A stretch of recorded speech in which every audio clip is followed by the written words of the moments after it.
Muy bien, aquí estáis una vez más, queridos hermanos, en el canal Pastor Will Graham. Me da mucho gusto saludaros hoy y antes de arrancar con la entrevista, que hoy vamos a tener a un invitado muy especial con nosotros, siempre coincidimos en Navidad, no sé por qué, no es que lo hayamos planeado así, pero como que siempre no hacemos entrevistas juntos en Navidad.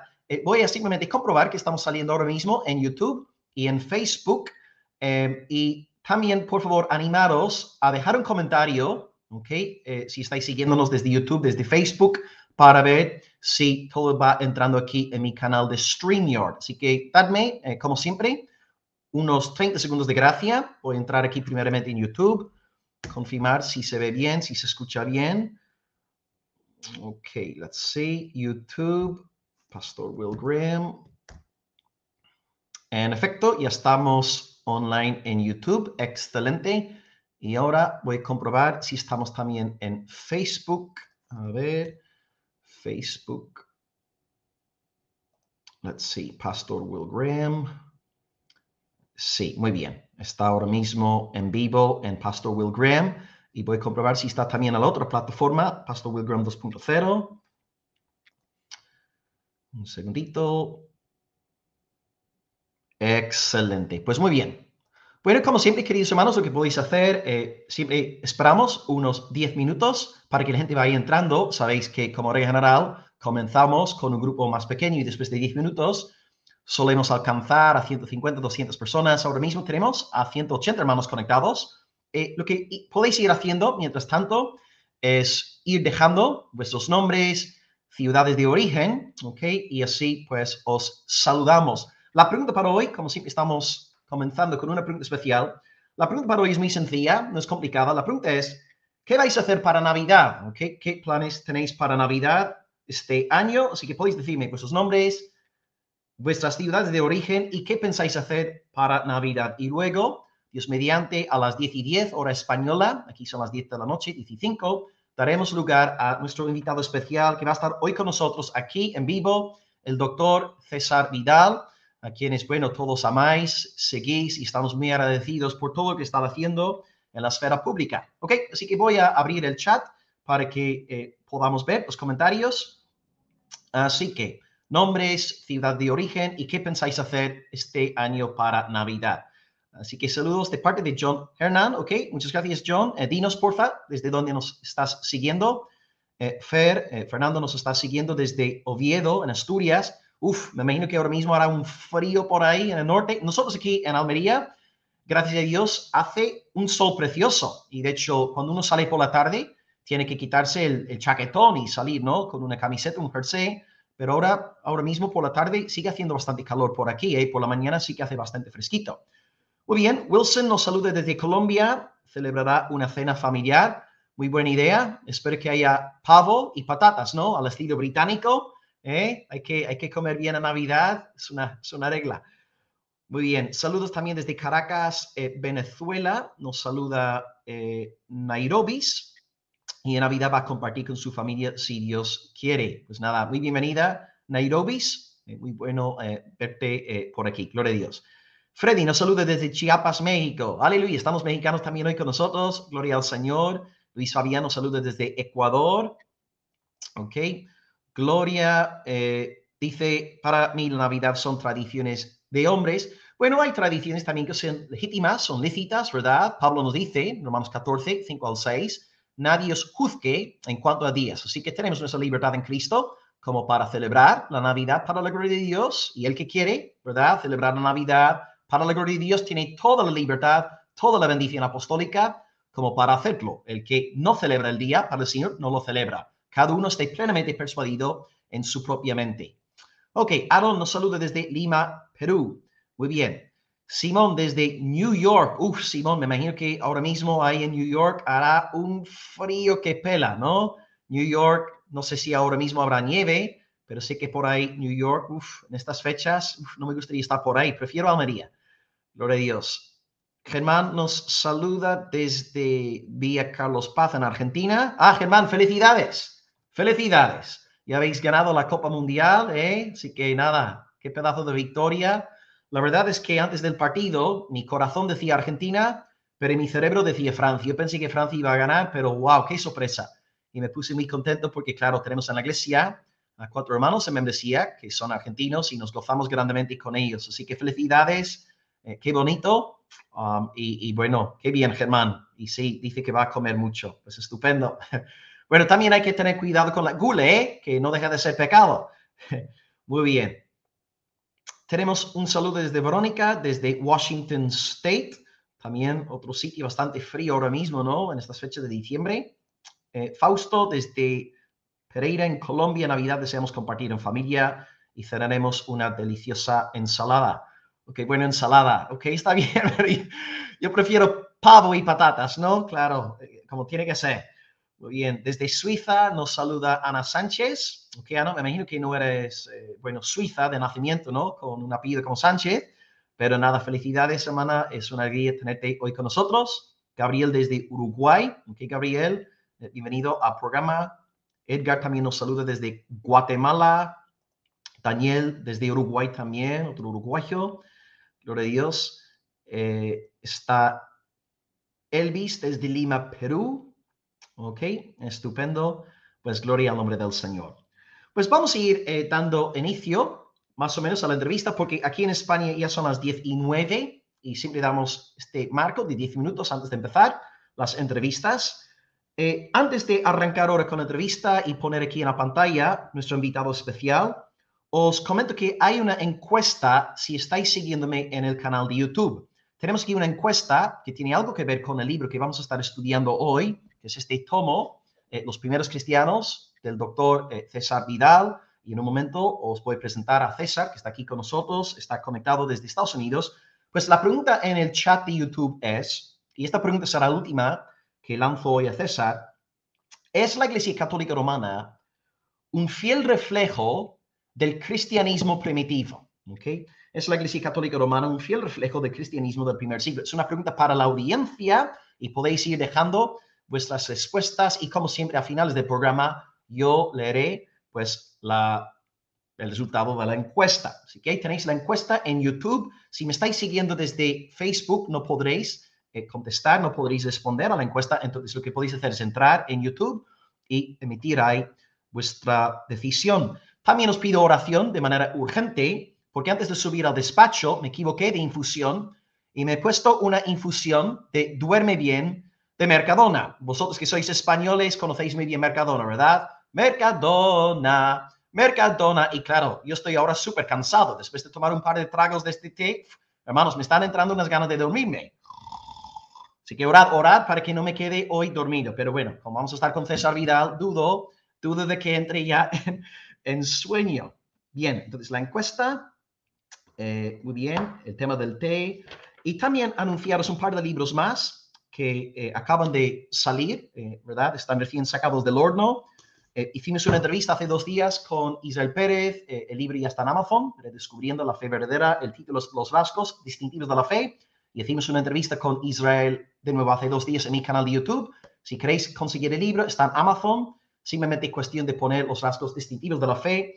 Y luego, de parte de Editorial Peregrina en España, han puesto los comentarios a Juan a un precio de 5 euros.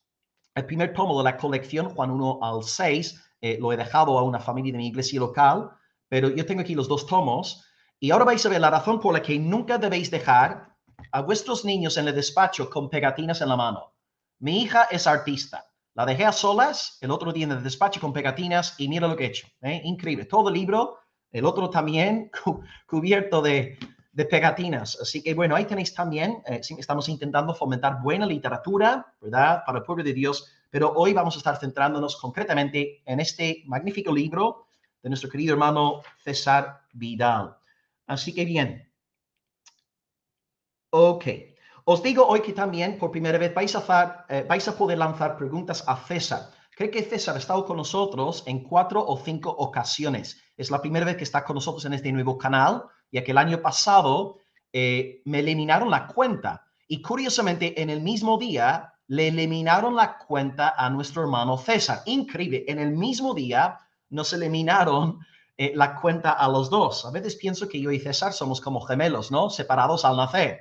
pero luego me acuerdo de que él es mucho más guapo que yo y bueno, no puede ser así, ¿no?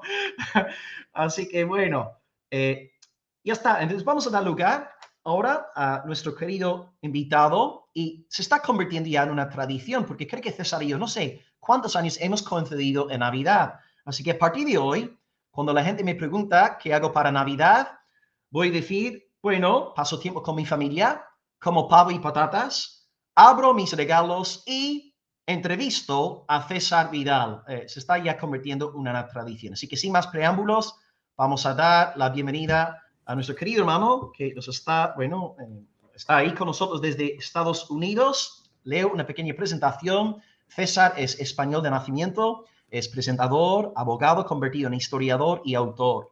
Es miembro del Consejo Ejecutivo del Instituto Interamericano para la Democracia y también de la Academia Norteamericana de la Lengua Española. Y por supuesto, creo que todos conocéis a César por ser el anfitrión del programa de radio La Voz. De hecho, abrió una nueva cuenta de YouTube hace 10 meses y ya tiene más de 12 millones de reproducciones de vídeo. Es más, acabo de entrar en Amazon antes de conectarme para hacer la entrevista y César, acabo de ver que en Amazon este libro ahora mismo es el número 1 en la lista de bestsellers de historia de la religión. Yo acabo de ver este dato ahora mismo. ¿Tú puedes confirmar si es así o sabrías algo? Sí, pero además estamos en ese puesto desde hace yo creo que 2 o 3 meses que salió el libro. Es decir, empezamos colocándonos en el número 1 y tengo la sensación de que hemos seguido en el número 1 durante todo este tiempo. Wow, pues qué bien. Pues nada, estamos muy felices de que estés de nuevo aquí hoy con nosotros. Y bueno, la gran pregunta que tenemos que hacerte antes de empezar es que, claro, mi suegra, mi esposa, que son húngaras, han estado aquí en el despacho montando todos los adornos, las luces. La pregunta que todos tienen en sus mentes en España es, ¿le gustarán a don César los adornos húngaros? ¿Qué piensas, César? ¿Qué nos dices? La verdad es que si quieres que te diga la verdad, no había apreciado la diferencia de los adornos húngaros con los que he visto en España o con los que vivo en Estados Unidos desde hace una década. O sea, si tú no me llegas a decir que son adornos húngaros, yo no lo hubiera pensado, lo confieso. Ay, pues, pues estupendo. Pues voy a poner aquí los cascos para que no haya eco y vamos a empezar entonces con la entrevista. Y gracias por estar con nosotros, César.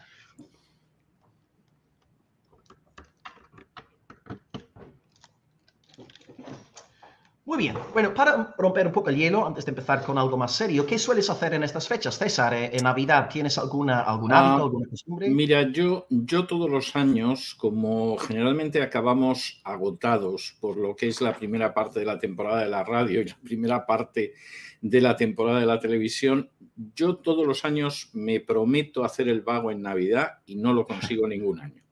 O sea, tanto mi equipo como yo decimos, bueno, este año en Navidad no vamos a hacer nada, o sea, leeremos, veremos algo de cine, escucharemos música, no vamos a hacer nada. No lo conseguimos. Entonces, yo me he prometido que lo voy a hacer, pero no estoy seguro de que lo vaya a conseguir este año. Ah, bueno, pues nada, espero que puedas descansar algo y Sí, nada. sí, descansar algo, sí, espero. Estupendo. Muy bien. Pues nada, vamos a entonces abordar el asunto del libro, ¿verdad? Que ya está en Amazon y como dices, ya lleva varios meses en primer lugar en las ventas de Amazon. Bueno, como siempre, como todos los libros que estás ahora sacando, ¿no? Que siempre acaban en primer lugar. Y me gustaría preguntarte, para empezar hoy, en cuanto al libro, me da curiosidad, ¿no? El tema, has querido sacar un libro sobre el cristianismo. El tema es que, claro, aquí en el Occidente nos están diciendo desde hace ya décadas que Dios está muerto, la religión está muerta. Entonces, si nos dicen desde las universidades que Dios está muerto, la religión está muerta, ¿por qué decides ahora entonces publicar un libro sobre el cristianismo primitivo?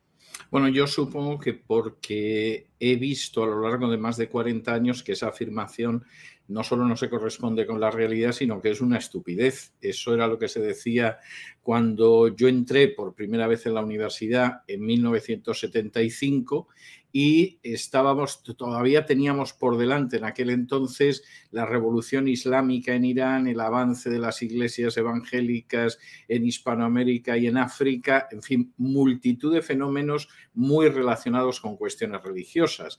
Igual que estaban equivocadísimos en el año 75, pues a estas alturas, ¿qué quieres que te cuente? Todavía están más equivocados y siguen repitiendo lo mismo. Sí, sí, así es.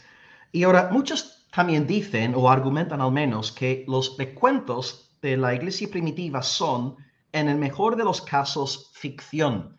¿Es así? ¿Qué nos puedes decir ahí al respecto? Bueno, yo creo que este libro, vamos a ver, este libro en realidad, Will, podrían ser 4 libros. Finalmente es un solo libro porque arranca de lo que fue en mi día mi tesis doctoral en historia, que además fue premio extraordinario de fin de carrera, que es un premio que solo se da a una tesis por año y por facultad. Bueno, ese año lo obtuvo esa tesis originalmente, pero por eso esto es solo un libro. Es decir, aquí podría haber perfectamente 4 libros. Hay una parte del libro que es la historia de ese primer cristianismo y eso hubiera podido ser un libro. Hay una segunda parte que es sobre la vida, la organización, la vivencia de esas comunidades primeras y eso hubiera podido ser otro libro. Hay otra tercera parte que es la teología de esa gente y eso hubiera podido ser otro libro. Y hay una parte que son las fuentes.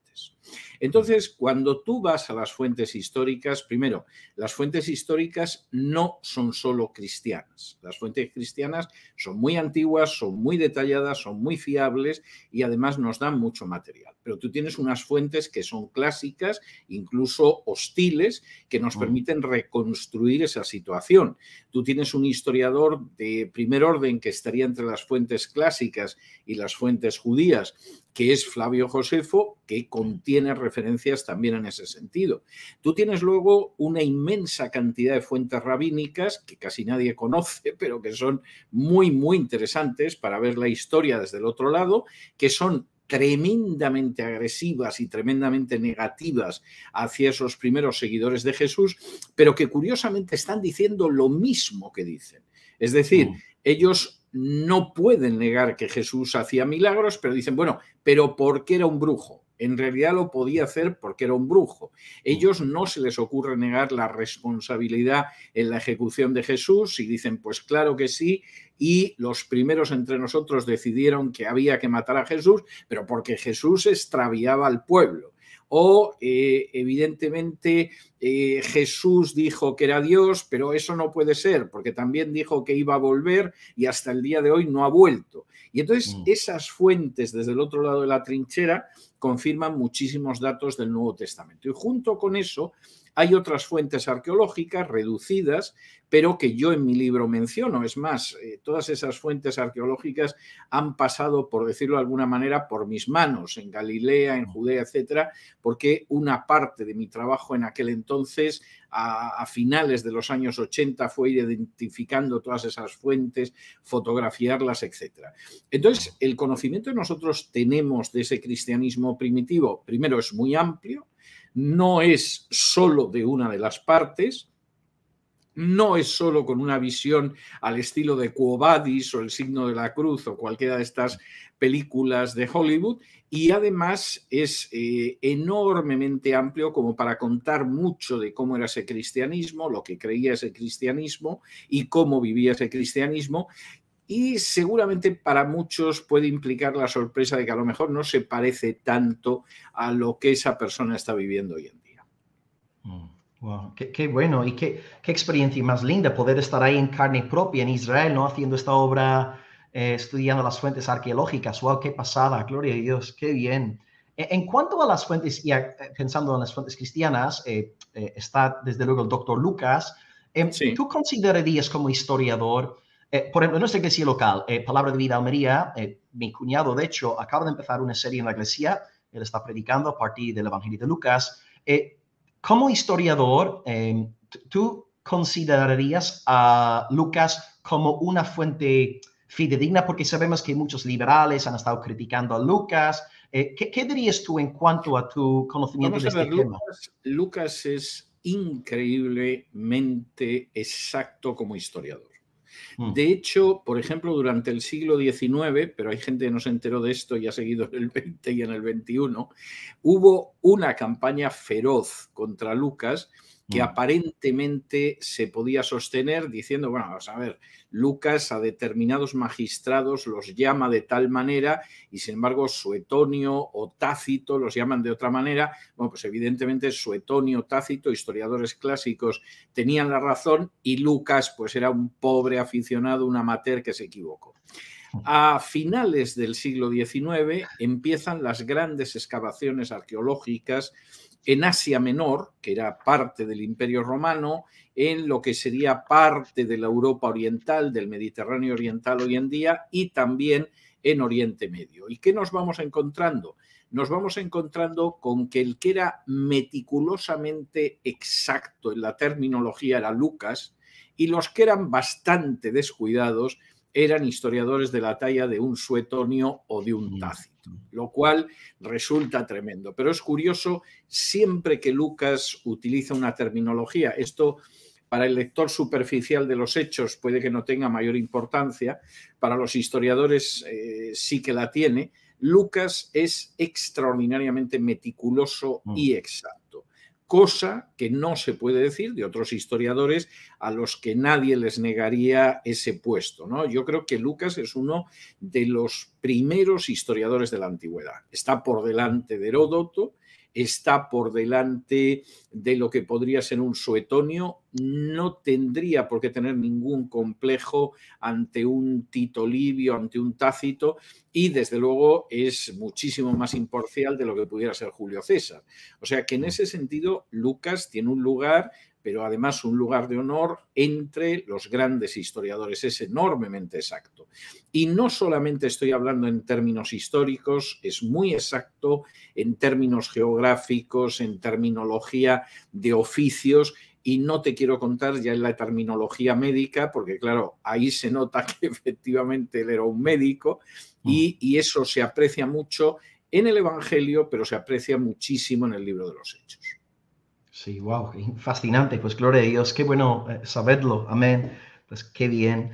Y luego, la última pregunta más general sobre la obra sería, ¿en qué sentido entonces, creo que ya has realmente contestado la pregunta, pero ¿en qué sentido es esta obra, ya que hay varios libros escritos sobre la iglesia primitiva, ¿en qué sentido es esta obra un libro único, singular? ¿Por qué los hermanos presentes hoy tendrían que invertir en este libro en concreto sobre la Bueno, historia del cristianismo porque primitivo? contiene muchísima documentación que no vas a encontrar en otra lengua. O sea, no voy a decir en español, por supuesto en español, con seguridad que no, pero incluso muchísima de la documentación, buena parte de las áreas históricas que aparecen en este libro, si intentas encontrarlas en una bibliografía en inglés o en alemán, tampoco aparecería. Hay otro elemento también importante. Este libro, por supuesto, se puede leer aparte y separado de otros libros. Pero este libro es el tercero de una tetralogía que cubre totalmente el cristianismo del siglo I. Es una tetralogía que empieza con Más que un rabino, la vida y los tiempos de Jesús el judío, que continúa con otro libro que se llama Apóstol para las Naciones, la vida y los tiempos del apóstol Pablo, que es un libro que ha recibido el premio al mejor libro del año 2022 por una federación de editores cristianos en Estados Unidos. El tercer libro es Los primeros cristianos. Y el cuarto libro, que yo espero que aparezca aproximadamente en la primavera, es un libro que se titula Pedro el Pescador, que va a relatar lo que fue la obra del apóstol Pedro. Y en ese sentido, evidentemente, esos cuatro libros, claro, estamos hablando al final de prácticamente 2000 páginas, constituyen un fresco muy amplio de lo que es el cristianismo, pero hay libros sobre Jesús muy buenos en varios idiomas, los hay sobre Pablo, muchísimo menos sobre Pedro, pero hay alguno, pero un libro que te cubra lo que fue el judeocristianismo, es decir, esos cristianos que originalmente eran judíos y que reconocen en Jesús al Mesías y al Hijo de Dios, es algo que no tienes en otras obras, y en ese sentido yo creo que es un libro que cubre además muy ampliamente un hueco. El libro tiene cerca de 1000 notas a pie de página, que son muchas notas para un libro, y es un libro aproximadamente 500 páginas. O sea, y aunque yo creo que se lee con facilidad, sin embargo, no cabe la menor duda de que es un libro enormemente documentado, cubriendo cuestiones que habitualmente no se cubren.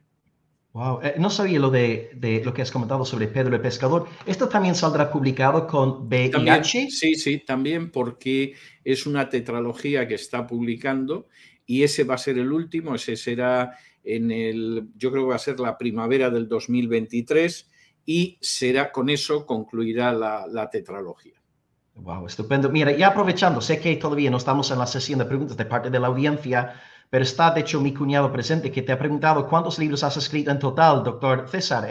Yo no sabía contestar. Bueno, yo no guardo creo que hace décadas que dejé de llevar un censo de los libros que llevaba, pero hace cosa de un par de años una persona que lleva uno de los grupos de lectura de César Vidal, que son unos grupos de lectura que se reúnen al mes para leer un libro y comentarlo y todo lo demás, me dijo que ya había localizado algo más de 200.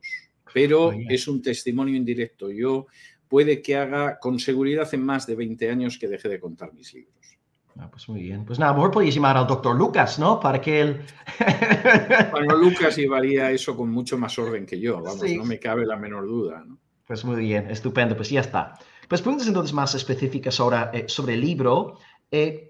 Una pregunta interesante aquí, ¿cómo era la composición económico-social del judeo-cristianismo en el Israel del primer siglo? ¿Ok? La composición económico-social. Hay toda una parte del libro que está dedicada a eso. Vamos a ver, era bastante amplia. Yo diría que en su mayor parte diríamos que era gente de clase media, es decir, sabemos que había gente de clase baja más necesitada y de hecho pues la misma creación de los diáconos obedece al intento de poder ayudar a gente que estaba en una situación económica más difícil y Santiago hace referencia en su carta a que hay gente que es pobre, que acude a la congregación y que no tiene que haber el favorecer a los ricos sobre los pobres, etcétera.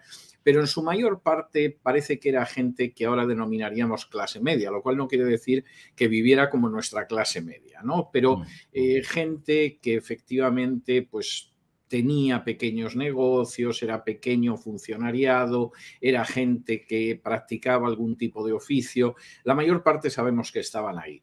Sabemos que excepcionalmente había alguna persona que tenía alguna posición más elevada, pero parece que esto era más excepcional. Y luego también sabemos que había gente de una posición económica bastante baja porque hay bastante insistencia en poder tratar a gente que era bastante vulnerable, ¿no? en términos económicos. Sí, estupendo. Y en cuanto a la figura de Jesús de Nazaret, sé que ya tienes una obra completa, pero ¿qué dirías a grandes rasgos? ¿Qué creía el cristianismo primitivo en cuanto a Jesús Nazareno? ¿Quién era él para esa primera comunidad de cristianos? Bueno, vamos a ver, la cristología de esa primera comunidad de cristianos era enormemente rica. A nosotros nos parecería incluso exagerada, por decirlo de alguna manera, y seguramente habría cosas que nos llamarían la atención, que ellos enfatizaran, pero tiene una enorme lógica porque ellos conocían muy bien el Antiguo Testamento. Es decir, la ignorancia tan extendida que existe en medios cristianos sobre el Antiguo Testamento, la facilidad para decir disparates sobre el Antiguo Testamento aprovechando la ignorancia de la gente, etcétera, etcétera, era algo imposible en ese contexto. Y eso hace que ellos pudieran enfatizar multitud de títulos de Jesús sobre los que nosotros no nos detenemos nunca. Entonces, por ejemplo, claro que creían que Jesús era el Mesías, claro que sabían que ese Mesías era el Mesías siervo del que hablaba Isaías 53, sobre el que Dios cargaría el pecado, que moriría en expiación, que volvería a la vida después de poner su vida en expiación. Claro que creían que ese Mesías tenía deidad, pero luego, por ejemplo, había muchos títulos importantes en los que nos detenemos. Por ejemplo, la piedra. Es decir, ese Mesías era la piedra que tenía que ser rechazada por la mayor parte del pueblo de Israel. Era la piedra sobre la que se levantaba esa congregación que creía en Dios, la congregación del Nuevo Pacto, etc. Como el título del Mesías, como la piedra, es algo que a nosotros nos pilla, parece que muy a trasmano, pues hay gente que puede ser tan ignorante como para creer que la piedra es Pedro, por ejemplo, lo cual es algo blasfemo.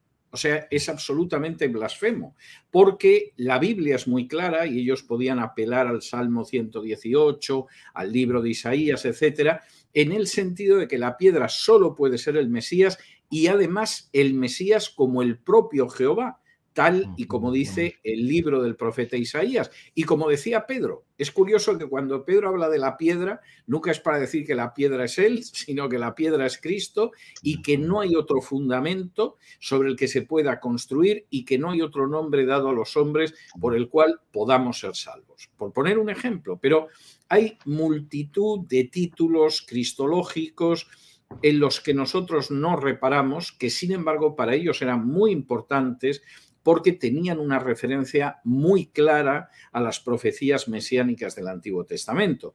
Por ejemplo, para ellos también era muy claro el hecho, pero eso era muy claro también para los judíos de la época, el hecho de que ese Silo del que habla Jacob en el libro de Génesis era el Mesías. Y ellos podían apelar a una cosa clarísima, y es que el Silo llegaría, ese Mesías llegaría en el momento en el que el cetro de Israel no estuviera en la mano de la tribu de Judá. Bien, solo ha habido una época en toda la historia en que el cetro de Israel no ha estado en la mano de la tribu de Judá, y es durante el reinado del rey Herodes, que no era judío, sino que era idumeo.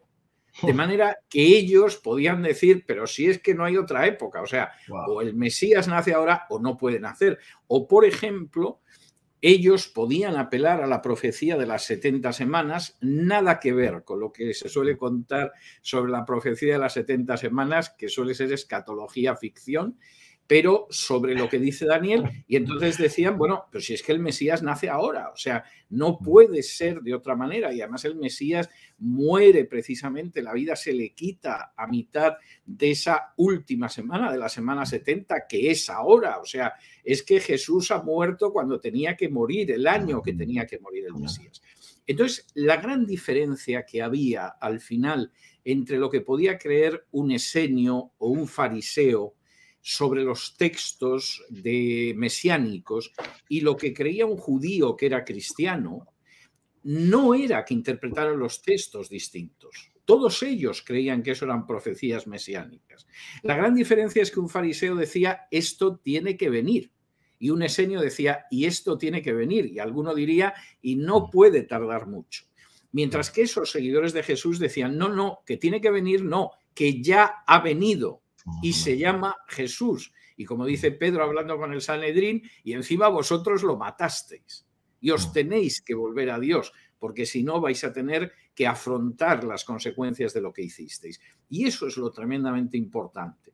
En la parte final, en el último capítulo de la parte que está dedicada a la historia, yo señalo cómo después de la destrucción del templo de Jerusalén en el año 70, que es un episodio histórico terriblemente traumático, pero en el que se cumplen de manera, me atrevería a decir que matemática, las profecías de Mateo 24, de Marcos 13, del propio Lucas. En ese momento, eso es algo tan traumático que destroza al pueblo judío, al pueblo de Israel, como entidad espiritual. Y los únicos que sobreviven a ese gran drama son los fariseos, por un lado, y por otro lado, los que creen en Jesús. Y yo dedico todo un capítulo a mostrar cómo en el año 80, en el denominado concilio de Jamnia o de Yavne, los fariseos articulan multitud de medidas para expulsar a esos cristianos que son judíos y que hablan de Jesús. Inventan, por ejemplo, y esto sigue existiendo, una oración, la Birkat Haminim, que se recita 3 veces al día y que maldice a los que creen en Jesús.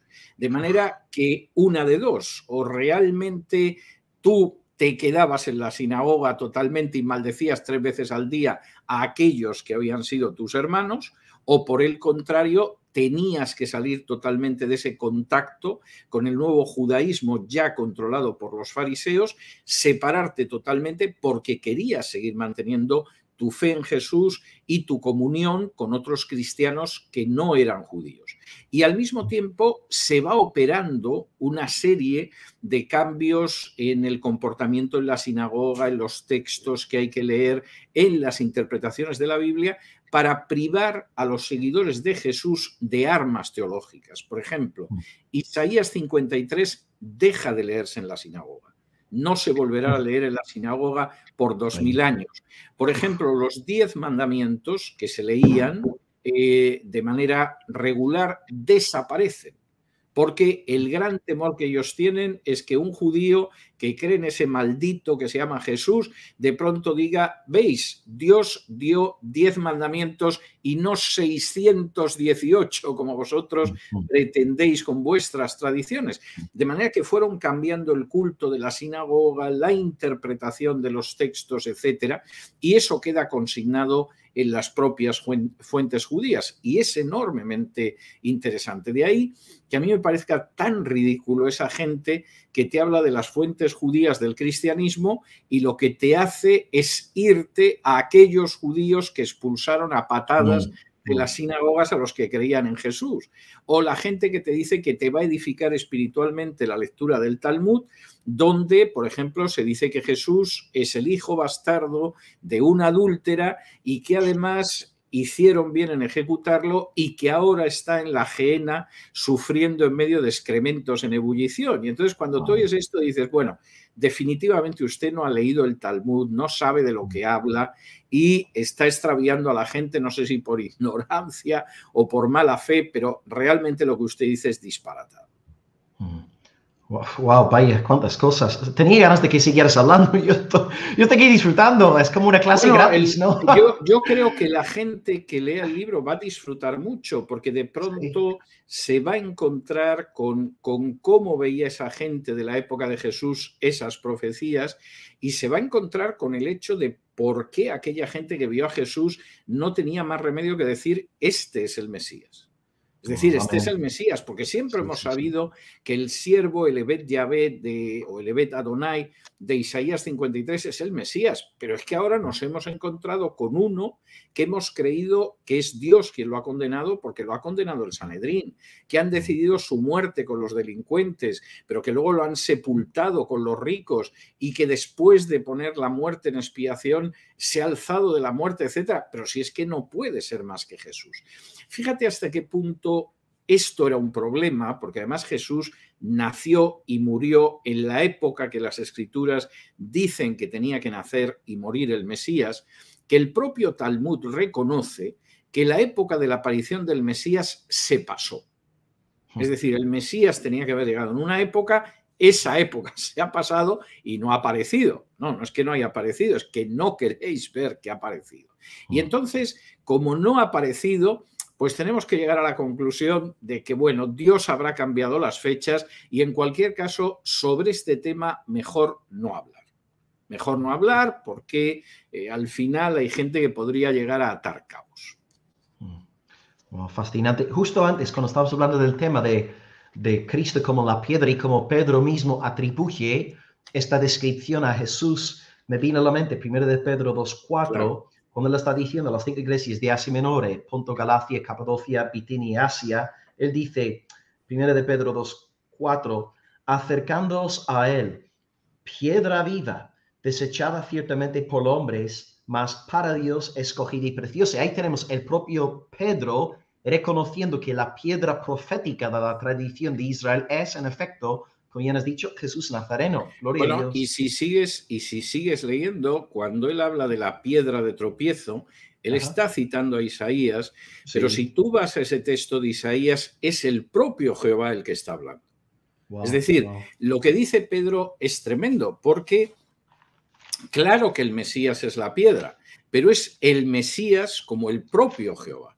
Si alguien dice que es la piedra, no solamente es que está sustituyendo al Mesías, es que se está arrogando lo que es una de las manifestaciones del Dios encarnado.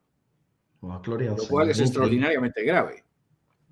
Sí, wow, qué bien. Sí, justo el domingo en esta iglesia, estamos en una iglesia evangélica en el sureste de España, Palabra de Vida María, un varón, un hermano de la iglesia, Benjamín Obrete, él nos predicó de Isaías 9:6, donde dice que hijo nos es dado, niño nos es nacido, y llamará su nombre admirable consejero, príncipe de paz, Dios fuerte. O sea, ya tenemos el propio Antiguo Testamento testificando de la deidad del Mesías, que vamos, wow. Pero además es que el término en Isaías, que se traduce en la Reina Valera como Dios fuerte, es todavía más impresionante de lo que parece a primera vista. Por ejemplo, hay traducciones que traducen Dios poderoso, ¿no? Y entonces hay quien dice, bueno, sí, poderoso, pero no todopoderoso. O sea, es un Dios, etcétera. No, el título que aparece en Isaías y que la Reina Valera traduce, por ejemplo, Dios fuerte, es un título que es El Gibor.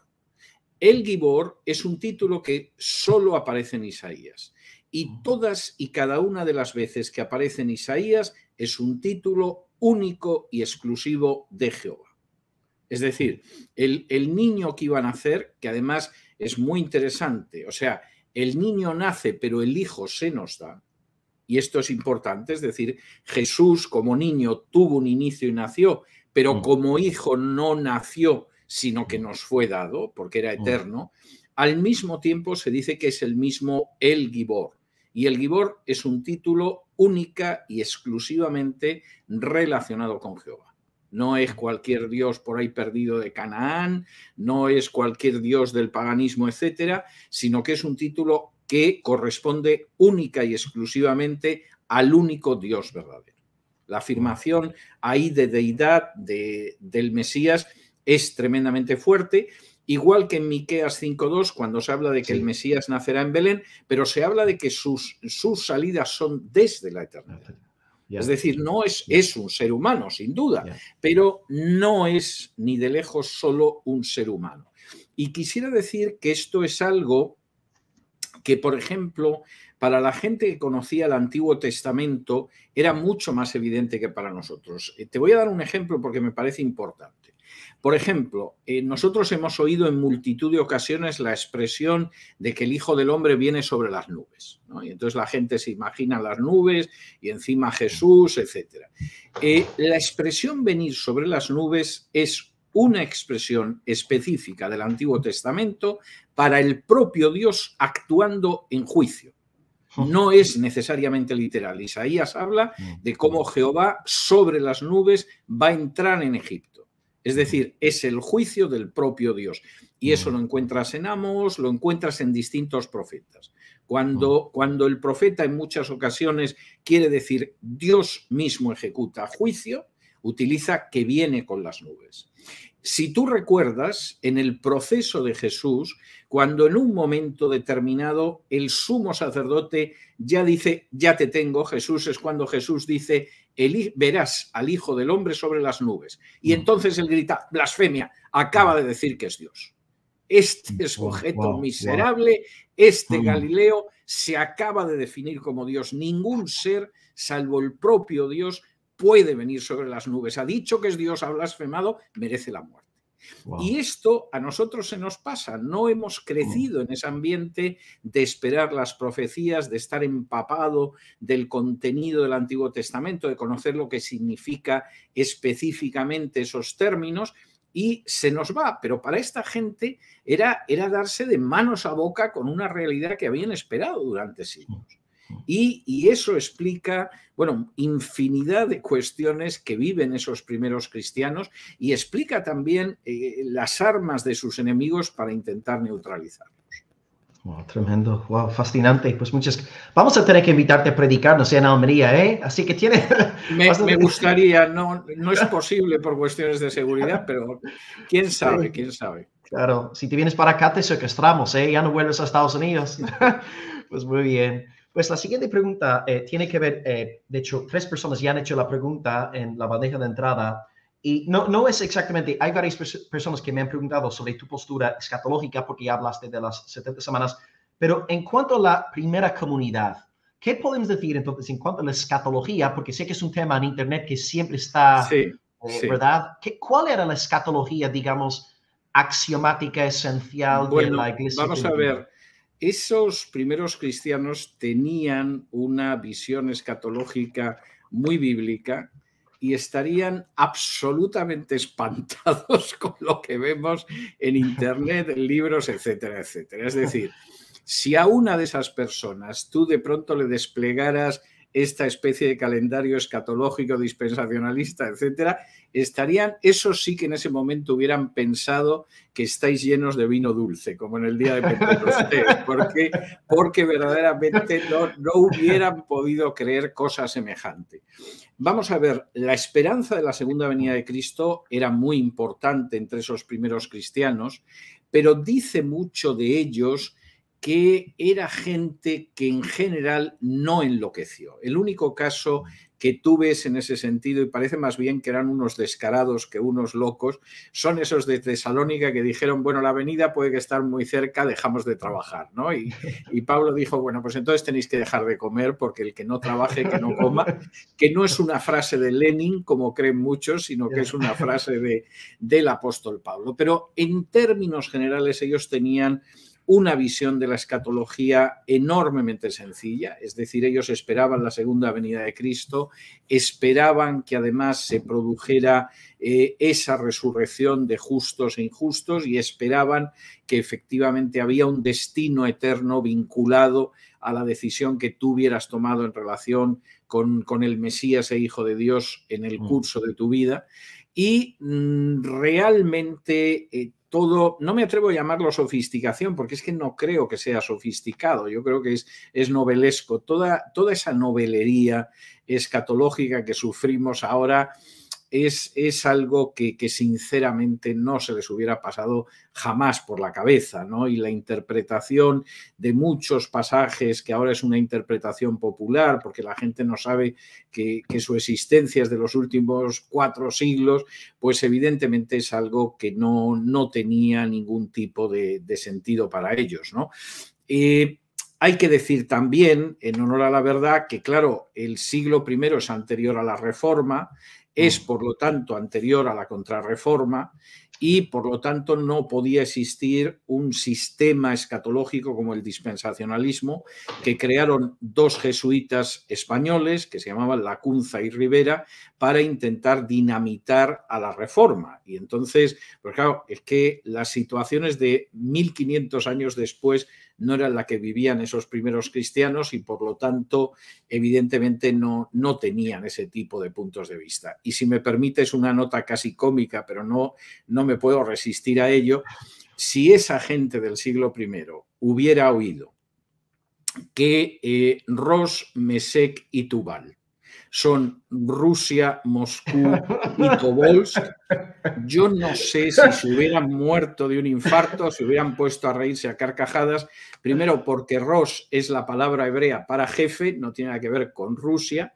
y tanto Mesec como Tubal son poblaciones del Asia Menor, o sea, no tienen nada que ver con Moscú, ni con Siberia, ni con la invasión de Ucrania, ni cosa parecida. Es decir, hay gente que es muy atrevida a la hora de ciertas interpretaciones y no es consciente de lo que eso hubiera significado para esa gente que sabía perfectamente lo que era Mesec. Y Mesec está situado en el Asia Menor, o sea, está pero más lejos de Rusia, casi tan lejos de Rusia como estamos tú y yo, estando tú en Almería y yo en la Florida en estos momentos. Oh, vaya, qué bien. César, ¿podéis repetir? Entonces dijiste que los nombres de los 2 jesuitas, uno era Rivera y ¿cómo se Uno llamaba el era primero? Lacunza y Rivera. Lacunza y Rivera lo que quieren es apartar totalmente la idea de que el hombre del pecado es el papado, que es algo que la Reforma o muchos reformadores sostienen. Hay que recordar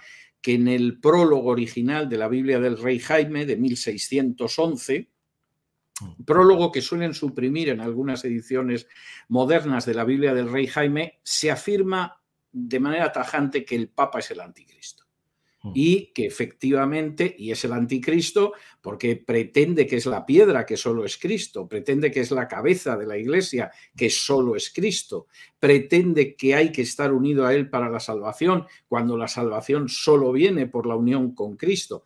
Y podría seguir multiplicando los ejemplos. Y eso, que ahora a muchos les sonará algo tremendamente raro, sin embargo era un punto de vista muy extendido en el siglo XVI, y Lacunza y Rivera, como buenos jesuitas, elaboran todo un sistema teológico que, por supuesto, aparte al papado de cualquier referencia negativa, y para ello incluso separan la visión de por un lado la Iglesia y por otro Israel, como dos pueblos de Dios distintos y diferentes y separados. Eso es algo que no tuvo ni siquiera éxito dentro de la Iglesia Católica, aunque ellos vendieron su libro con cierto éxito, pero que recupera a inicios del siglo XIX un autor, un predicador que se llamaba Edward Irving, que cuando este libro se traduce al inglés a inicios del siglo XIX, le parece que ha visto la luz en escatología y él lo incorpora. Al principio, sin la menor atención por parte de iglesias evangélicas, y de hecho el dispensacionalismo solo empieza a entrar con fuerza en las iglesias evangélicas a partir de la Biblia de Scofield, que sí asume la visión dispensacionalista y que un día nos van a contar quién la financió y además qué interés podía tener esa gente en financiar la Biblia de Scofield. Pero en cualquiera de los casos es un sistema que no ha sido creído por el cristianismo a lo largo de la mayor parte de su historia, ¿no? Y entonces alguno podría decir, bueno, pero es que lo que pasa en el tiempo del fin lo sabremos en el tiempo del fin, y es para decirle, oiga, ¿y en 1830 usted cree que estábamos en las puertas de la segunda venida de Cristo? Porque si hace 200 años pasaba eso, evidentemente esto se ha prolongado excesivamente, ¿no? De modo que esas visiones que son tan populares, muy llamativas, muy atractivas para entretener a la gente en cosas poco útiles, pues hombre, a esos primeros cristianos no se les hubiera pasado jamás por la cabeza, entre otras cosas, y yo creo que este es un elemento importante que el libro saca a la luz, pero que no es mérito del autor, es algo que dice la Biblia.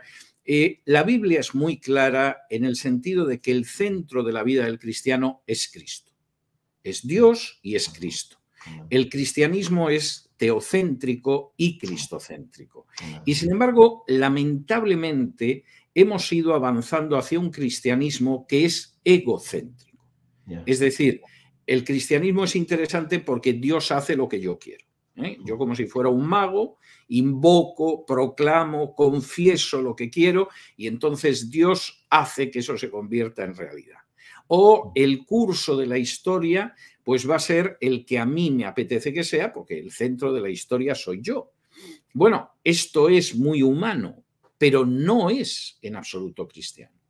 Y una de las cosas que uno ve claro en la vida de esas comunidades cristianas primitivas es el hecho de que el centro era Cristo y que la vida de esos cristianos era absolutamente cristocéntrica. El Señor era Cristo. El Señor no soy yo convocando a Dios como si fuera un brujo para que Dios satisfaga mis deseos. Y eso es algo muy importante de tener en cuenta. Voy a hacer una última referencia a lo de Israel porque me parece importante. Cualquiera que vaya al capítulo 15 del libro de los Hechos, y en el libro de los primeros cristianos yo dedico bastante espacio a explicar todo el trasfondo rabínico de esa discusión que hay en Hechos 15, sabe que en un momento determinado Santiago o Jacobo zanja la discusión apelando a Amós. Y entonces él apela a la profecía del profeta Amós y dice que en ese momento se está cumpliendo el que Dios levanta el tabernáculo de David. Y uno dice, bueno, ¿y qué entendían estos primeros cristianos porque Dios levantaba el tabernáculo de David? ¿Porque iba a crear un estado judío en Oriente Medio? ¿Porque se iba a producir un gran triunfo de Israel sobre las naciones, etcétera? No. La profecía que se cumple en que Dios alza el tabernáculo de Israel, es que de pronto en ese tabernáculo entran los gentiles mediante la fe en Jesús. Y aquí, como él dice, aquí se cumple lo que dijo el profeta Amós. Es decir, el pueblo de Israel es alzado, el tabernáculo de David es alzado, cuando no se limita a los judíos, sino que de pronto, mediante la fe en el Mesías, los gentiles entran ahí también. Y es lo mismo que dice Pablo cuando dice que la descendencia de Abraham no son los judíos naturales. La descendencia de Abraham son aquellos que han creído en Jesús como su Señor y Salvador, y eso incluye a un etíope, un chino o un maorí de Oceanía. Y esto es algo importante de ver, porque hay gente que en ese sentido, gracias a Lacunza y Rivera y a su dispensacionalismo, anda muy, muy confusa.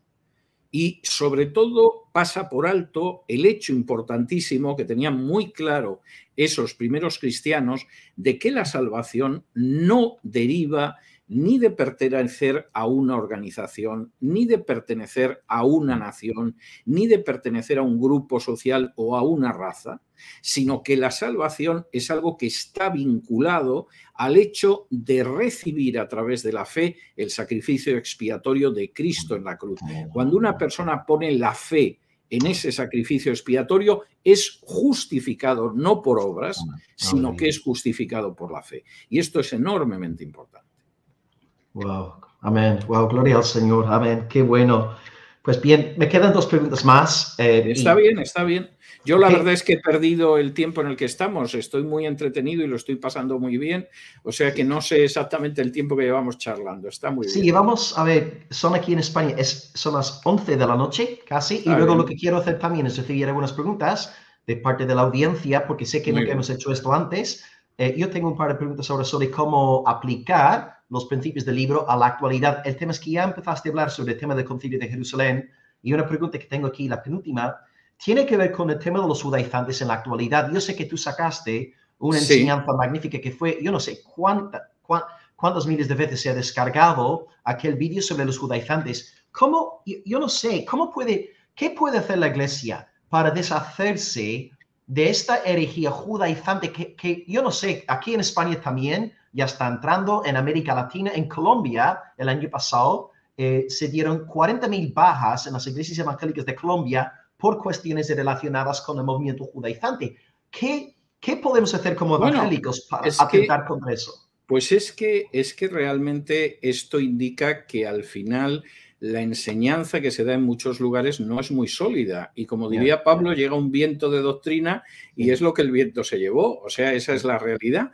Pero si hay una cosa que queda muy clara, por supuesto en el libro se refleja por razones históricas, ¿no? Pero si hay una cosa que queda muy clara en el cristianismo primitivo, es que la herejía de los judaizantes no solo era de lo peor que había, sino además de lo más estúpido que había. Yo estuve dando un curso sobre las cartas pastorales la semana pasada, donde Pablo varias veces se refiere a eso y lo llama las fábulas judaicas, la gente que engaña, etcétera, como diciendo, y además lo grave del asunto ya no solo es que teológicamente eso es insostenible con la Biblia en la mano, es que además es una estupidez. Y entonces el Pablo, que escribe su primera carta, que es Gálatas, indignado por la acción de esta gente, escribe las últimas cartas, que son las pastorales, que sigue indignado, pero diciendo, y además es una majadería. O sea, no solo es malo, sino que es una majadería. Yo no sé cómo hay gente tan inocente como para creer esto. O sea, esto es exactamente igual que si yo ahora mismo me quitara estos cascos, esta chaqueta que llevo, me pusiera un penacho de plumas, me pintara la cara y pretendiera que soy un siu o que soy un inca. Y hubiera gente tan tonta como para creerse. Entonces, cuando yo de pronto veo a un puertorriqueño, un cubano, cuyo abuelo seguramente era gallego o asturiano, y de pronto deja de llamarse José Gómez, por ejemplo, y se llama Abraham ben David o Salomón ben no sé cuántos y tal, y se deja la barba y dice que es judío, no sabe más de media docena de palabras en hebreo, las que sabe además las suele pronunciar mal, y la gente se lo cree, Es de esas cosas que dices, verdaderamente en este mundo no hay más estafadores porque no se lo proponen, no porque no haya víctimas potenciales para sus estafas. O sea, yo he tenido que oír cosas de esta gente que en algún momento yo he tenido que retener la carcajada fundamentalmente por educación. Es decir, cuando a mí una persona me dice que tenía que llamar a Jesús Yeshua, lo cual indica que ni siquiera sabe cómo es el nombre en hebreo.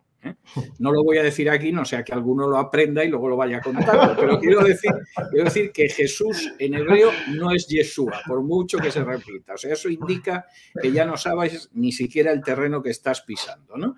Y entonces tú le dices, pero bueno, vamos a ver, usted no tiene un solo documento, ni uno, ni judío, ni cristiano, ni pagano, donde a Jesús se le llame Yeshua. Ni uno. O sea, eso es una invención del siglo XX y eso no es así. Y entonces te dice, no, es que llamarle a Yeshua Jesús es insultarlo. Y tú dices, ¿por qué?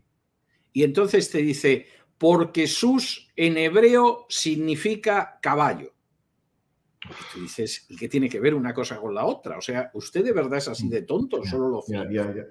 ¿No? O sea, es algo tremendo, ¿no? Y entonces, claro, eso sería igual que decir, pues usted tiene que llamar, pues a Pedro lo tiene que llamar forzosamente Shimón. Y entonces yo le dijera, ¿y por qué Shimón? Y me dice, hombre, porque si usted dijera Simeón, fíjese lo que está diciendo de Pedro, quítele el sí y queda Meón. O sea, y yo diría, pero bueno, este hombre, ¿qué pastilla se ha tomado equivocada hoy, ¿no?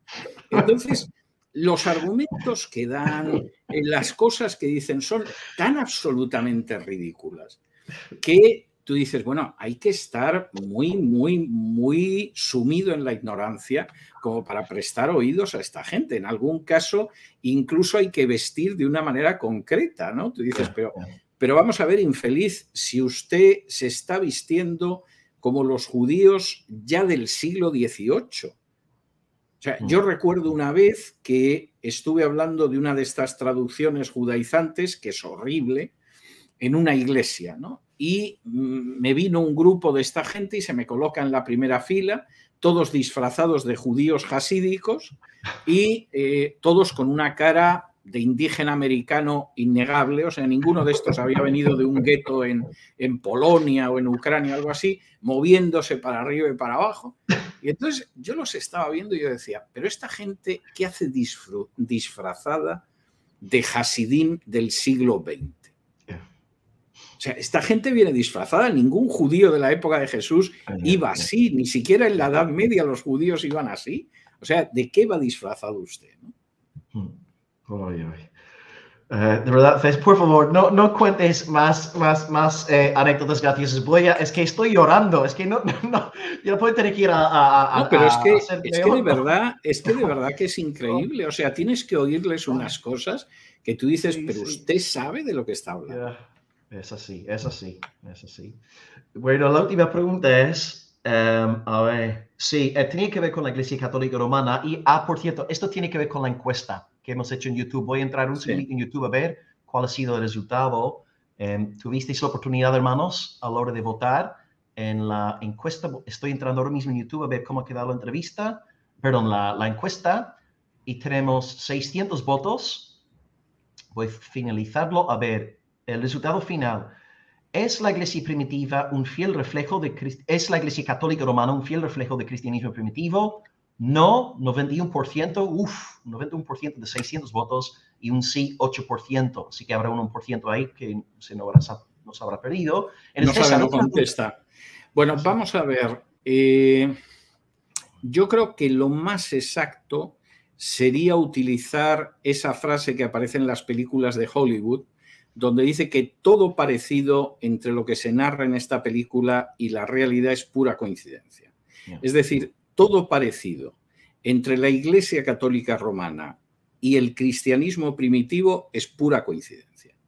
Es decir, la Iglesia Católica Romana, y no quiero ser ni mucho menos ofensivo, me limito a contrastar hechos históricos, es fundamentalmente una religión sincrética, con una enorme capacidad de absorción de distintas formas de paganismo según el periodo histórico. Y esto es algo que no solo lo digo yo, hay infinidad de autores católicos que lo reconocen en mayor o menor medida. Hay un texto clásico que yo reproduzco en mi libro del legado de la Reforma, que es del cardenal Newman, en el cual el cardenal Newman habla de cómo en el siglo IV, cuando Constantino decide utilizar el cristianismo un poco como la argamasa para mantener en pie el Imperio Romano, pues lo que hizo fue dar puerta abierta dentro del cristianismo a prácticas paganas. Y a continuación, el cardenal Newman cita una veintena de prácticas paganas que se integraron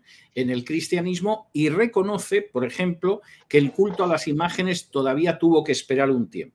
Es decir, en el siglo IV eso era demasiado duro como para tragarlo y eso todavía tuvo que esperar algún tiempo, pero entraron muchas cuestiones de muchas prácticas de carácter pagano. Y entonces Newman llega a una conclusión que es tremenda y dice, todas estas prácticas son de origen pagano, pero santificadas por su admisión en la Iglesia. Claro, esto es algo que desafía el sentido común más elemental.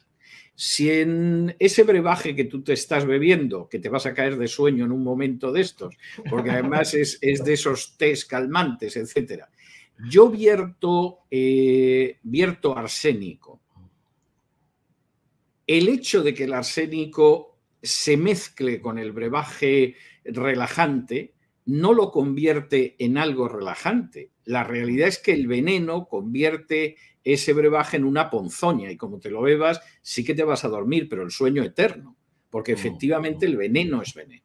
Y entonces pretender que a medida que la Iglesia Católica ha ido absorbiendo paganismo en cantidades industriales a lo largo de los siglos, pues lo que ha hecho es santificar ese paganismo en lugar de que el paganismo ha ido matando lo poquísimo que quedaba de cristianismo, a mí me parece que es algo absolutamente imposible de ver.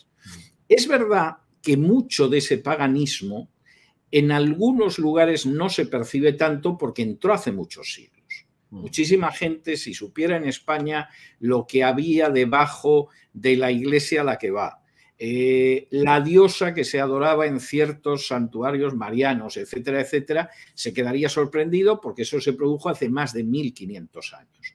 Pero cuando tú viajas por Hispanoamérica, esa no es una historia de hace más de 1500 años, es una historia de hace 500 y pocos años. Y entonces, cuando tú llegas a ciertos lugares como el Valle Sagrado de los Incas, en Perú, etcétera, etcétera, los propios indios te dicen que la ceremonia del Cristo tal o de la Virgen tal en realidad es una ceremonia dedicada a tal dios o a tal diosa y que ellos van en la procesión en honor de su dios o de su diosa y que luego generalmente cuando llegan a la altura de la capilla no entran en la capilla. Y entonces esa labor de sincretismo, pues evidentemente se puede notar un poco más porque es solo de hace 15 años para acá. Y claro, el sincretismo con las religiones, la religión clásica de griegos y romanos, pues nos pilla mucho más lejos, no te digo ya el de los iberos y cosas de este tipo, y la gente lo pierde. Pero efectivamente es que tú lees el Nuevo Testamento y por ahí no aparece nada que se parezca ni lejanamente a la Iglesia Católica. Esa es la realidad y yo creo que es algo que además, curiosamente, muchos historiadores católicos reconocen, ¿no? Yo estoy pensando en el libro de un historiador alemán, que es católico ya muy mayor, que también se llama Los primeros cristianos, y él aborda una serie de preguntas y las respuestas que da son las mismas que yo daría. Entonces, por ejemplo, ¿había sacerdotes en la iglesia del siglo I? No existía una casta sacerdotal en la iglesia del siglo I. Y él dice, en el paganismo había sacerdotes, en el judaísmo había sacerdotes, en ese cristianismo primitivo no lo había. Había ancianos u obispos, porque eran lo mismo, había diáconos, había una acción de los dones del Espíritu Santo, pero no había sacerdotes. ¿Había tal cosa, tal otra? No. Tiene usted que esperar al siglo III para que aparezca eso, etcétera, etcétera, etcétera. Pero de muchas de estas cosas hablo en el cuarto libro de la tetralogía, que es el de Pedro el Pescador. Wow, estupendo. Pues estamos con ganas de que ya salga y pues gracias por las aportaciones. Pues por mí, genial. Lo que vamos a hacer ahora, César, entonces es recibir algunas preguntas aquí de los hermanos. El problema es que, claro, tenemos aquí en total a más de 800 personas conectadas. Yo aquí en el StreamYard, yo tengo una avalancha de comentarios, preguntas.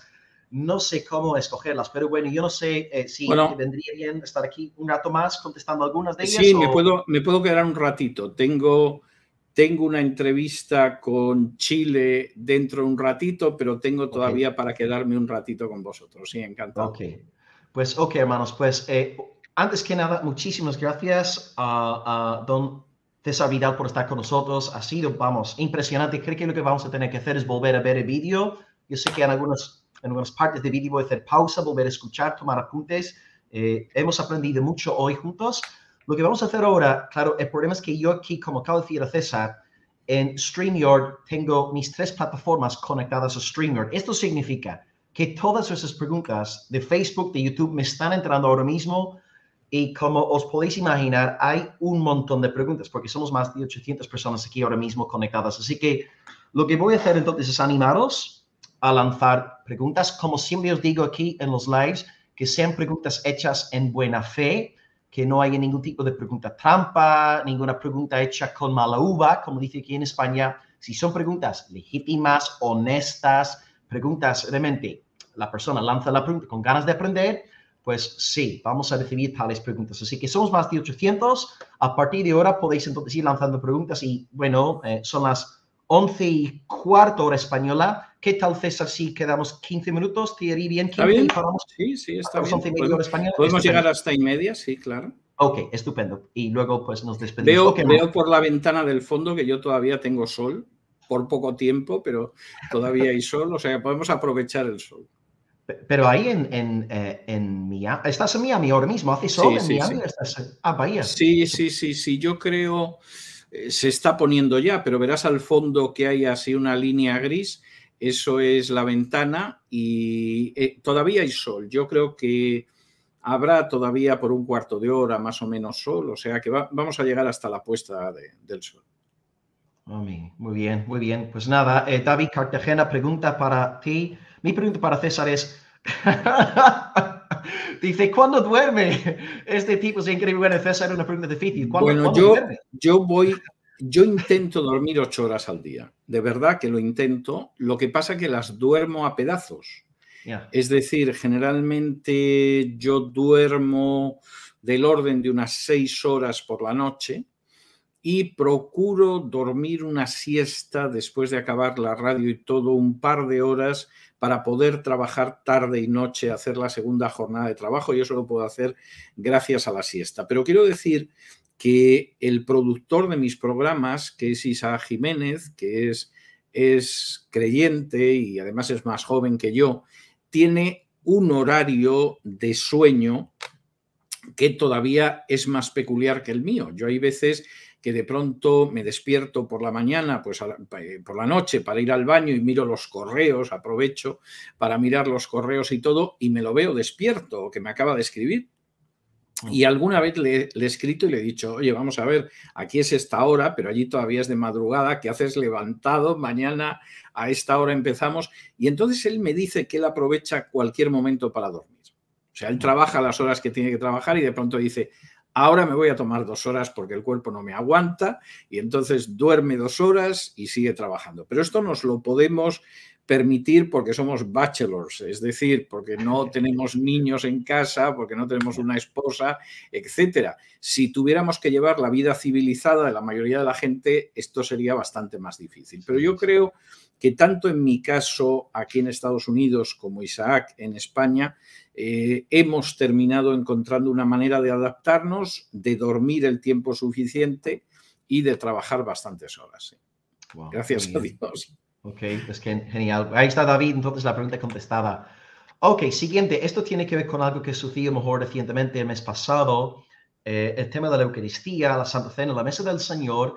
Estamos hablando de la Iglesia Católica Romana. Ellos tienen desde luego el dogma de la transubstanciación. Sí, estamos preguntándonos, ¿no?, por el cristianismo primitivo. ¿Es la doctrina actual de la Iglesia Católica Romana tocante la cena la doctrina neotestamentaria de la Eucaristía? ¿Sí no, ni por aproximación. Es decir, en el cristianismo primitivo la cena del Señor primero implicaba que todos participaban del pan y del vino, no solo del pan y el sacerdote del pan y del vino, sino todos del pan y del vino. En segundo lugar, esto no iba precedido por un sacramento de la penitencia con confesión auricular, porque la propia confesión auricular no aparece antes del siglo VI después de Cristo. No tenemos idea de que tampoco fuera oficiada por una persona especial, es decir, que hubiera una liturgia especial. Lo que había era esa reunión para participar del pan y del vino, que era pan y vino. Y además lo que era un testimonio de la muerte de Jesús, del inicio del nuevo pacto y de la esperanza de que Jesús regresaría otra vez. Esa es la idea. No había la ingestión de Cristo ni cosa parecida, que es algo que procede sobre todo de las religiones paganas, que efectivamente comían al Dios.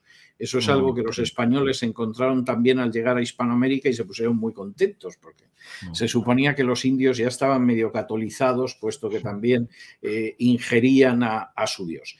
El propio dogma de la transustanciación se aprueba en uno de los concilios de Letrán en 1214. Es decir, estamos hablando de una distancia muy dilatada de esa cuestión. Y yo creo que además la descripción que hay de la Cena del Señor en varios pasajes del Nuevo Testamento, pero en otros pasajes, es un culto muy sencillo, muy profundo, y que realmente a la gente le recordaba con gratitud lo que era ese nuevo pacto sobre la base de la muerte de Cristo en la cruz, pero también la esperanza de que recordamos esto hasta que Él vuelva. No mucho, de nuevo, todo parecido, parece que es pura coincidencia. Muy bien. Justo el sábado en Valencia hubo un sacerdote, fue arrestado porque él chocó con 5 coches más y al ser interrogado por la policía, él dice que, dijo que estaba ebrio por la influencia del alcohol en la misa. El tema es que, claro, según el dogma del catolicismo, la sustancia del vino se convierte literalmente en la sangre de Jesús. Por tanto, teológicamente hablando, él estaba mintiendo, porque según el dogma católico en no había todo caso tomado lo vino. que debía de haber tomado era bastante sangre, sí. Vamos a ver, el problema además de ese dogma, aparte de que es muy tardío, es decir, si es una cuestión tan importante y para muchos católicos es el centro de la vida del católico, primero, ¿cómo necesitaron llegar al siglo XIII para eso? Es decir, que pasó durante más de un milenio antes. Pero es que en segundo lugar, el dogma aparece definido según las categorías filosóficas de Aristóteles, que creía en sustancia y accidente. Es decir, todos nosotros tenemos una sustancia y luego aparte de eso tenemos un accidente que hace que yo sea más blanco y tú más pelirrojo y aquel sea negro totalmente, etcétera, ¿no? Entonces se supone que la sustancia del vino y la sustancia del pan son sustituidas por la sustancia de la sangre y de la carne de Cristo, pero los accidentes siguen siendo los mismos. Que alguien creyera esto en el siglo XIII, bueno, no tiene mayor importancia, pero es que por lo menos desde el siglo XIX sabemos que es falso. Es decir, la física moderna ya nos ha dicho que no hay ni sustancia, ni accidente, ni cosa que se le parezca. Y bueno, ya cuando llegó la física cuántica, si a alguien le quedaban dudas, no le pueden quedar. Entonces, el dogma no solo es que sea totalmente antibíblico, es que además el dogma se basa en un disparate filosófico, comprensible, insisto, en la época de Aristóteles, siglo IV antes de Cristo, incluso en la Edad Media, pero que a estas alturas, pues claro, es como un dogma que estuviera basado en el hecho de que el Sol gira alrededor de la Tierra, ¿no? Pues, en fin. Ok, muy bien, gracias por la pregunta, querido hermano. Ahora, siguiente, de parte de Carlos Cortés, él pregunta, estimado don César, ¿los primeros cristianos participaban en política? Bueno, depende de lo que se entienda por participar en política. Por ejemplo, hay una insistencia muy clara de Pablo de orar por todos, incluidos los gobernantes que nos persiguen. Sí, sí. Es decir, es curioso que cuando Pablo dice quiero que oremos por todos los gobernantes, los reyes, que alcen las manos pidiendo por ellos para que llevemos una vida tranquila, uno diría, Pablo es un ingenuo. Pero cuando tú le explicas a tus estudiantes, como yo el otro día, que eso lo escribe en medio de la primera persecución general contra los cristianos, hay quien dice, bueno, Pablo debió de trastornarse en el periodo de la primera cautividad para escribir esto, ¿no? No, claro que hay una participación. Yo creo que hay una participación a través de la oración. Creo que hay una participación muy clara, aunque para mucha gente no sea tan evidente, a través del propio testimonio de los cristianos en un mundo que es un mundo tenebroso. O sea, el que no quiera ver esta realidad es que es muy ingenuo, y el que piense bueno, que ahora vivimos en una época malvada, pero hace 30 años el mundo era piadoso, verdaderamente conoce muy mal la historia, teniendo en cuenta que solo en el siglo XX hubo 2 guerras mundiales devastadoras. La piedad del mundo es, por lo menos, para ponerla entre paréntesis.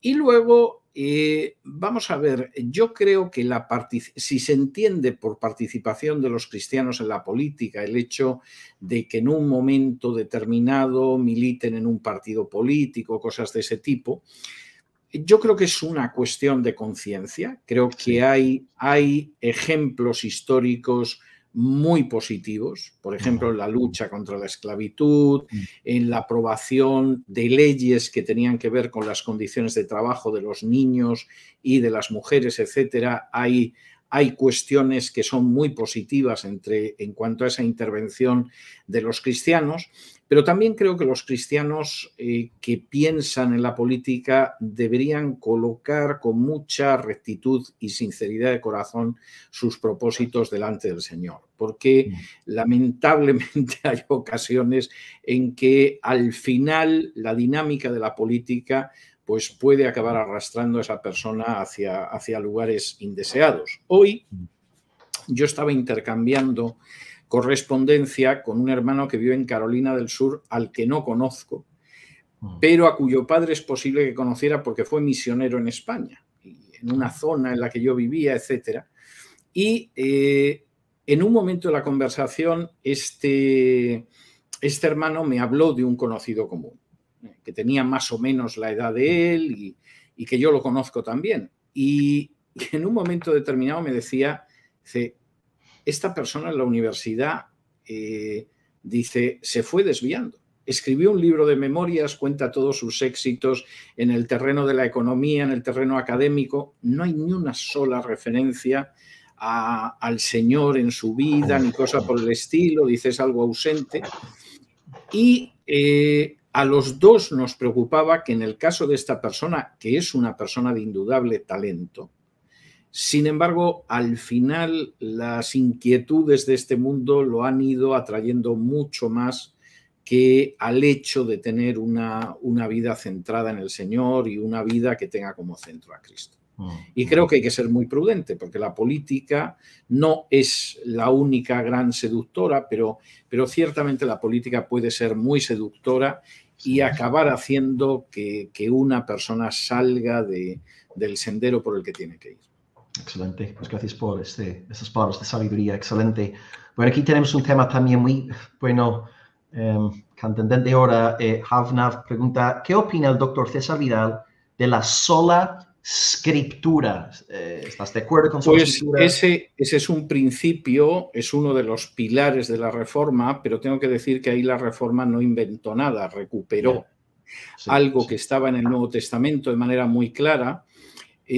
La semana pasada, enseñando precisamente sobre las cartas pastorales, yo comentaba que Pablo llega a la cumbre de las cartas pastorales, no solo de la segunda carta de Timoteo, sino de las cartas pastorales, que son unas cartas en las que Pablo está pasando el testigo a la siguiente generación. Pablo no es ese líder viejo religioso que, que ha decidido que si llega a los 120 años él sigue mandando, no hay sustitución, sino que sabe que tiene que educar a la siguiente generación y está escribiendo a los que ya tienen el testigo. Y la cumbre es el momento en el que le dice a Timoteo en la segunda carta, en el capítulo 3, 3 cosas tremendas. La primera es que todos los que quieran seguir piadosamente a Cristo Jesús padecerán persecución. La vida del cristiano no es que te conviertes y entonces tú confiesas positivamente y flash aparece la casa, el automóvil, la cuenta del banco rebosante, etc. La vida del cristiano es seguir a Cristo y precisamente por eso los que verdaderamente quieren seguir a Cristo chocan en algún momento. Eso no significa que todo el mundo acaba en un paredón o en un campo de concentración, pero es cuando en un momento determinado tienes que oír: parece mentira, Carmen, que era tan inteligente y dice que ha aceptado a Cristo, es una imbécil. O cuando en un momento determinado en el trabajo te dicen: oye, que le digas que no estoy. Y tú le dices al jefe: no, eso no se lo puedo decir porque es mentira. Y el otro te dice: pues le voy a poner en la calle porque evidentemente para que no haga usted lo que yo le digo no lo necesito, etc. Eso es lo primero que dice Pablo. Lo segundo es más tremendo, porque dice que los engañadores irán de mal en peor, engañando y engañándose.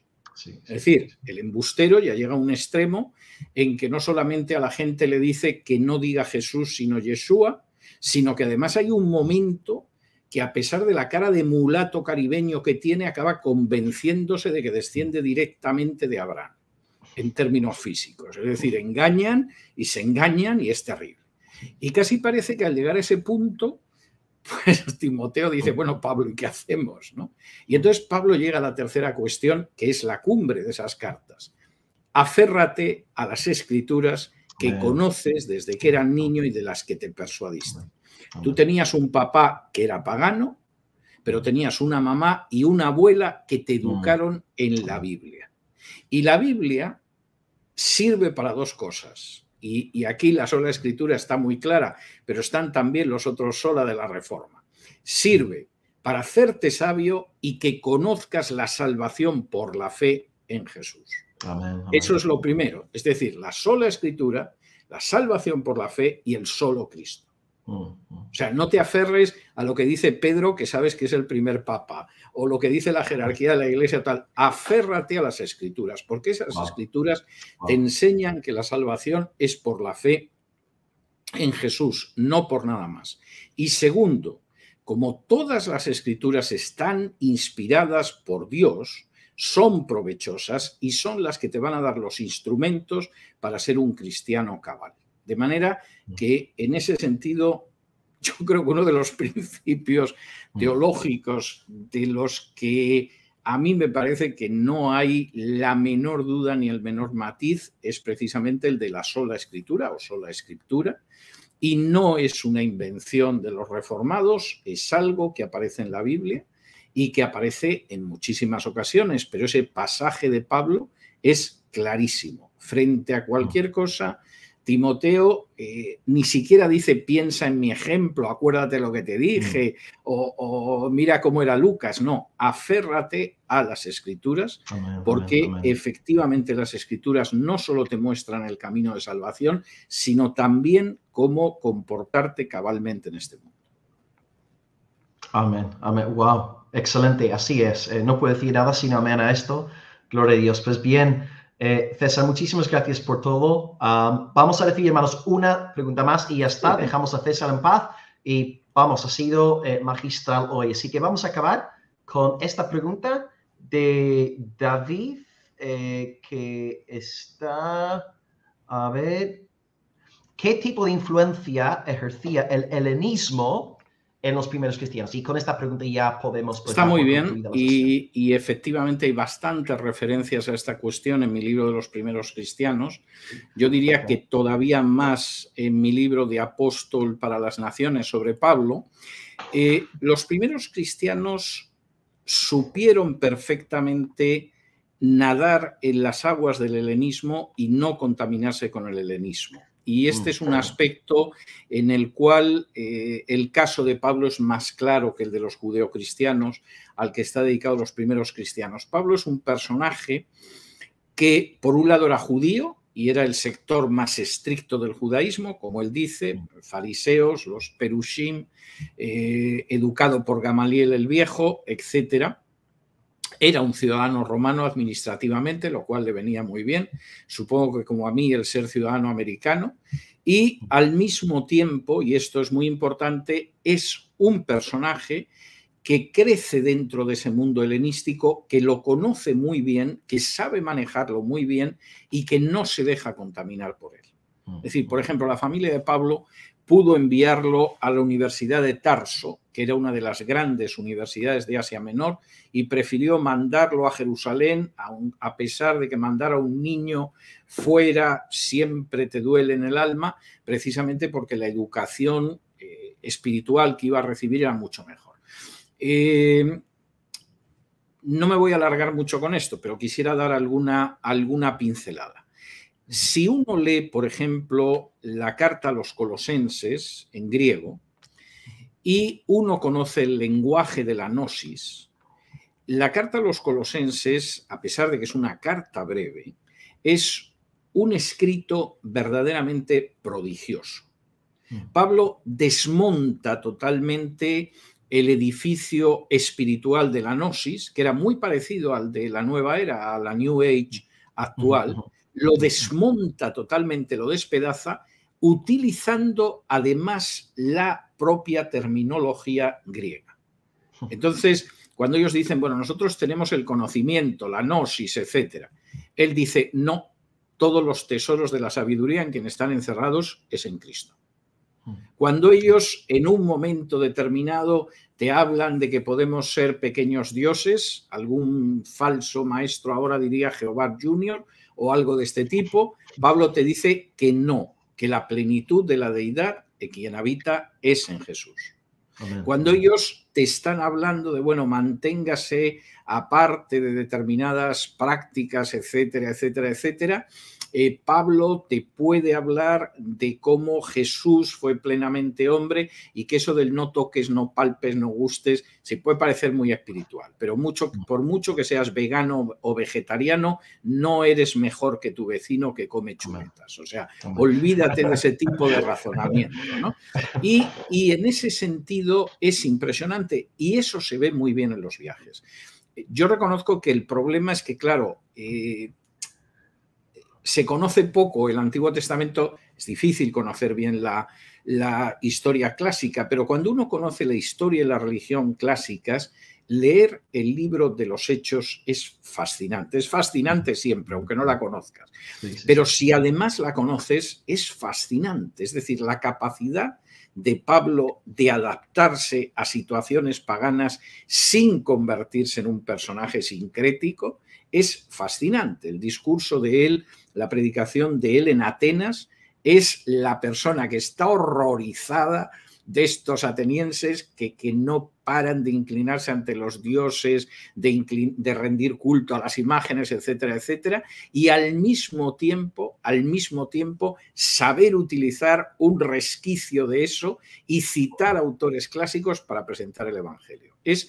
Verdaderamente es prodigioso y me estoy controlando porque es uno de los temas que a mí me causa una inmensa admiración, el hecho de aquella persona que llega a una cultura que no es la suya, que sabe que esa cultura realmente además tiene elementos que podrían definirse como demoníacos y sin embargo consigue, porque conoce muy bien esa cultura, desde esa cultura predicar el Evangelio sin contaminarse con esa cultura.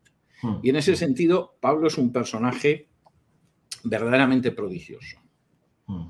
Amén, wow, pues estupendo, excelente. Pues gracias una vez más. Cada vez que estás aquí con nosotros lo pasamos también, aprendemos tanto. ¿Alguien ha dicho también, antes? ¿Sí? Yo también. El problema es que ahora tengo que descender y explicar en Chile la agenda globalista, que creo que es la entrevista que me van a hacer, y claro, esto es estar flotando en unas alturas maravillosas y divinas y de pronto tener que descender al barro, ¿no? Entonces, voy a ver si me tomo un té entre las dos entrevistas y así voy aterrizando de manera suave, ¿no? Pero efectivamente yo también lo paso muy bien, es un tiempo maravilloso para compartir acerca del Señor Jesús y de la palabra y es un tiempo maravilloso de verdad para hablar de las cosas que realmente importan. Es decir, yo sé que la gente pone el televisor, pone la radio, abre el periódico y se cree que eso es lo que verdaderamente importa. Hay cosas importantes ahí, no cabe en duda. Yo dedico parte de mi actividad profesional a ello, pero esto es lo realmente importante. Lo realmente importante es la relación entre el ser humano y Dios. Lo realmente importante es que nosotros hemos estado, o hay quien sigue estando tan perdido como una oveja descarriada, como una moneda que se ha perdido, como un hijo que no pudo ser más tonto a la hora de arruinar su herencia. Y sin embargo, Dios ha venido en Jesús a buscarnos y a darnos salvación. Amén. Gloria a Dios. Pues muchísimas gracias, César. Un fuerte amén a todo. Espero que tengas una feliz Navidad, un próspero año nuevo. Y ese té que vas a tomar, que no sea un duerme bien. No. Va a ser un Earl Grey, que es mi té preferido, y entonces es lo que voy a tomar. Y además eso me va a mantener despierto hasta la hora de la entrevista, porque va a ser un poco tarde por la distancia de horario con Chile. Y tú sabes que las entrevistas sabes cuándo las empiezas, pero no sabes cuándo se van a acabar. Sí, así es. Pues nada, gracias, César. Nosotros, por cierto, en el Reino Unido, cuando tomamos el té negro, como Earl Grey, le metemos un poco de leche también. No sé si... Yo también lo hago, lo hago, seguramente no a esta hora de la tarde, pero yo suelo desayunar un té negro, preferiblemente, y le echo una nubecilla de leche, sí. Oh, aleluya. Así se hace. Pues genial, César. Pues nada, gracias por todo. Un abrazo fuerte desde Almería, España. Te amamos, ánimo en todo. Y espero que no tengamos que esperar hasta Navidad 2023 para volver a... No, seguramente nos vamos a ver antes. Mira, en primavera, como te comentaba, Dios mediante va a aparecer Pedro el Pescador, pero antes va a aparecer un libro breve, escrito sobre todo para aquellos amigos que no son creyentes y que querrías que conocieran a Jesús, que se titula ¿Quién es Jesús? Y donde se analiza, por supuesto, quién es Jesús, cuál fue el mensaje de Jesús, hasta qué punto son fiables los evangelios, las fuentes sobre Jesús. Y este es un libro más pequeñito que está pensado sobre todo en ese sentido. O sea que a lo mejor por esto o por otras cosas hablamos antes de las Navidades. Muy bien, César, pues genial. Pues estamos en contacto. Gracias por todo. Ánimo con la entrevista y un abrazo en el amor del Señor. Un abrazo muy fuerte. Que el Señor os bendiga. Amén. Muchas gracias, César. Pues hermanos, gracias a Dios por todo. Ha sido un tiempo maravilloso. Gracias por estar aquí hoy presentes con nosotros. Os deseo una bendecida noche aquí en España. Ya son las 12 menos 20, ¿ok? Y animaros también a suscribiros al canal de César Vidal. Podéis encontrar su YouTube yendo a YouTube, hacéis clic en la lupa y escribís ahí la voz de César Vidal. De nuevo, en los últimos 10 meses él abrió una nueva cuenta y ya tiene más de 12 millones de descargas. El libro que acabo de sacar ahora está en Amazon, se llama Los Primeros Cristianos. Aquí en España sale a 16 euros, más o menos. Así que César Vidal, Los Primeros Cristianos, un recuento bíblico e histórico. Y este libro es el tercer tomo en una serie de 4 que él está sacando sobre el cristianismo, ¿verdad? Ya empezó con Jesús, más que un rabino, luego estuvo con Pablo, apóstol a las naciones, número 3, los primeros cristianos, y el cuarto libro que nos ha anunciado hoy en el programa se llamará Pedro el Pescador, que estará ya disponible también en primavera. Y bueno, seguramente antes de sacar aquel libro, le estaremos haciendo una entrevista. Bien, hermanos, pues gracias por todo, mensajes de ánimo. Hemos recibido miles de mensajes. No contaba con tanta gente aquí conectándose. Gracias por todo. Os deseo una feliz Navidad en el amor del Señor, que tengáis una buena noche y os deseo desde luego un próspero año nuevo. Así que desde Almería vamos aquí apagando y acabamos diciendo, como siempre, Soli Deo Gloria. Amén. Hasta luego, buenas noches y hasta la próxima.